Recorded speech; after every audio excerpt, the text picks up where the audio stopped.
My dear children, I welcome you all to my YouTube channel. When Autumn Came नामक कविता प्रसिद्ध पाकिस्तानी कवि और उर्दू भाषा के सबसे प्रसिद्ध कवियों में से एक फैज़ अहमद फैज़ द्वारा लिखी गई है।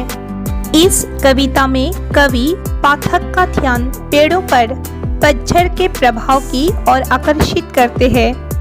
फैज़ की लेखन शैली को कभी कभी एक और रोमांस और प्रेम और दूसरी ओर यथार्थवाद और क्रांति के बीच एक स्थान घेरने के रूप में चित्रित किया जाता है। प्रस्तुत कविता ऋतुओं के प्राकृतिक चक्र के कारण होने वाले कुछ अवांछनीय परिवर्तनों पर ध्यान केंद्रित करते हुए शरतकालीन परिदृश्य का वर्णन करती है।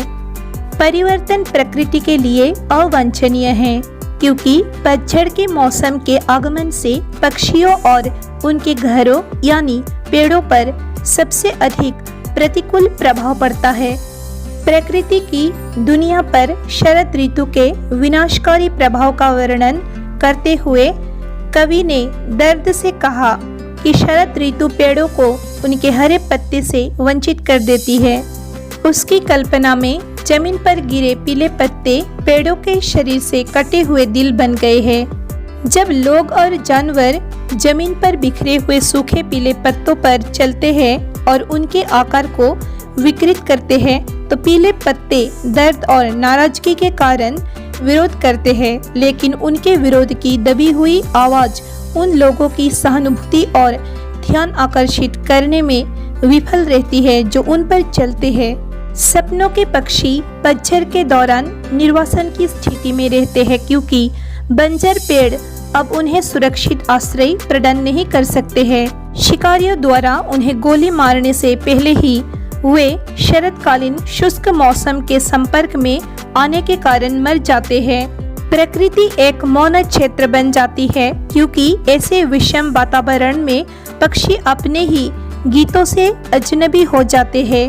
कविता के अंत में कवि मई के देवता से सूखे के दौर को समाप्त करने और प्रकृति को उसके पुनरुत्थान के जुनून के साथ फिर से जीवंत करने की प्रार्थना करते हैं। वह मई के देवता वसंत ऋतु का इंतजार कर रहे हैं जब प्रकृति हरियाली के उपहार और पक्षियों की धुनों से फिर से हरी भरी हो जाएगी। When Autumn Came प्रत्येक शैली और अभिव्यक्ति की दृष्टि से एक सुंदर कविता है। कवि ने मानवीकरण की काव्यात्मक पद्धति का शानदार प्रयोग किया है। वह पेड़ों को ऐसे चेतन प्राणियों के रूप में देखते हैं जो न केवल मानवीय भौतिक गुणों से बल्कि प्राथमिक मानवीय भावनाओं से भी संपन्न है। प्रकृति के प्रति कवि की चिंता उसकी पवित्रता और अखंडता पर शरद ऋतु के हमले के शिकार प्रकृति के संवेदनशील चित्रण में अभिव्यक्ति पाती है। कविता में हिंसा की छवियों की प्रधानता से यह धारणा भी बनती है कि कविता में एक अंतर्निहित राजनीतिक विषय है। विभिन्न सरकारी शासनों के तहत रहने वाले कवि ने इस कविता में मानवता पर हिंसा के खिलाफ विरोध की एक अप्रत्यक्ष भाषा का निर्माण किया है और इसलिए कविता को सामाजिक राजनीतिक संदर्भ को ध्यान में रखते हुए पढ़ा जाना चाहिए। यहीं पर कविता का सारांश समाप्त होता है। अगर पसंद आए तो चैनल को जरूर सब्सक्राइब करें। धन्यवाद।